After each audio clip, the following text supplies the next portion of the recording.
let's talk about this movie.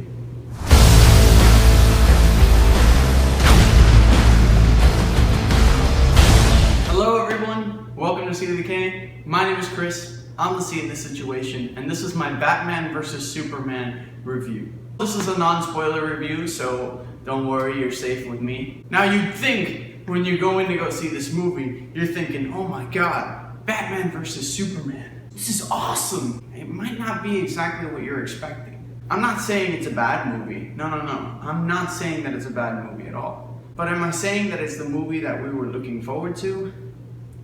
Probably not.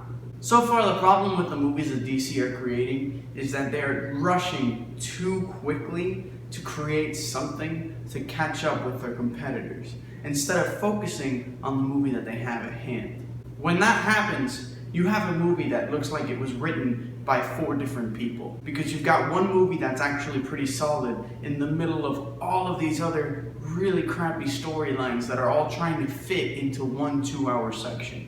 And I'm sure this movie took a lot of work and a lot of time to all those people that put their heart and soul into it, and it's a shame to see that it was this big of a flop. The problem with this movie is that it had so much potential to become something great, and if they would have really honed in and focused in and taken out all of the stuff that was not needed, they really could have had a solid movie that would have been exactly what we all wanted.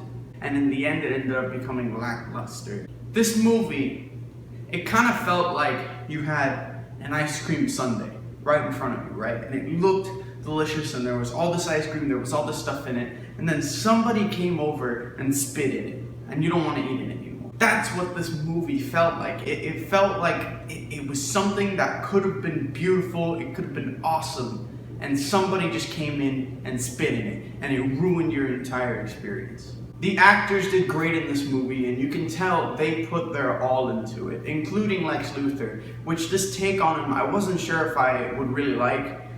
And I have to say he won me over, but it still didn't feel like a Lex Luthor. I actually enjoyed a lot of his performance because you can tell he acted his butt off during this movie. However, I don't know if I like this take for Lex Luthor as that character. I feel like he would have been a much greater choice for the Riddler. Superman, Henry Cavill did great in this movie, and Batman, Ben Affleck as Batman, is probably the most definitive Batman we've ever seen on TV ever in relation to the comic books. But there are a few things in this movie that he does that I don't necessarily agree with at all, and it does make me angry. But that aside, he did an amazing job in this movie, and all of his scenes were really interesting and cool to watch. The sound design in this movie, great. The action scenes in this movie, great. I think the biggest problem in this movie is the pacing. They don't know how to weigh certain parts of the movie together. There are just some scenes in this movie where they do not mesh together. That is the biggest problem with this movie. Almost as if it had 2 directors.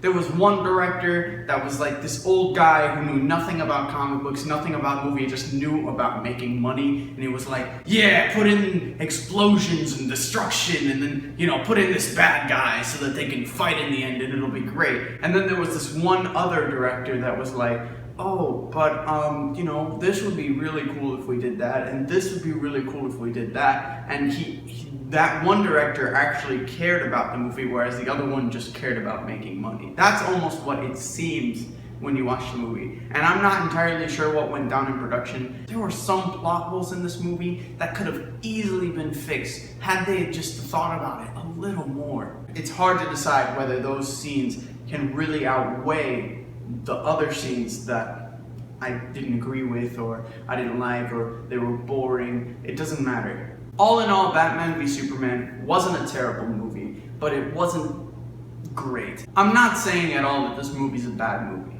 It's not a bad movie. In fact, there are some scenes in that movie that literally had me giddy, and I was freaking out in my seat like a fangirl. But for every single one of those scenes, there was another scene that just was lackluster in comparison. There's a lot to love in this movie, and if you can get past the problems that it has, I'm sure you'd enjoy it. And if you don't care at all about comic books or any of that stuff, and you're just there to see a good movie with a good fight and good action, you might actually really enjoy this movie. But if you're like me, a person who's really dedicated to the comic books and really cares about these characters and has like a connection with them, this movie might disappoint you.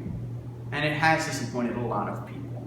All in all, I give this movie a 7.5 out of 10. The parts of this movie that I didn't like really shot down the score for this movie. It's still something that I definitely agree that you should watch. However, it is not something that lived up to its expectations. All in all, this is my opinion. If you saw the movie and you loved it, good for you. But I feel like they could do better, me personally. Hopefully shortly after this, we're working on doing a spoiler review, me and one of my friends. I'll put the link to his review of this movie in the description. That is also non-spoiler. And then together, we're just going to talk about the movie in a little more depth. Anyway guys, that's my review of Batman vs. Superman. Let me know what you guys thought in the comment section. Don't forget to like and subscribe if you like this video. And don't forget to check out some of our other content. For now, see you checking out.